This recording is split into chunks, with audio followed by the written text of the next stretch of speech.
How to fix Instagram upload failed loop. In this video, I will guide you step by step on how to fix Instagram upload failed loop. The first thing you want to do is clear the app cache. For that, open up your settings, then scroll down a bit and tap on apps. A list of all the applications installed on your device will be shown over here. Select Instagram from here. Now, scroll down a bit and tap on storage. Here, tap on clear cache.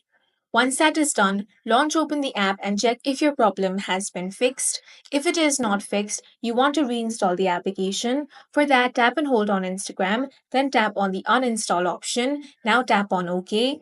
Once that is done, open up Play Store. Now search for Instagram.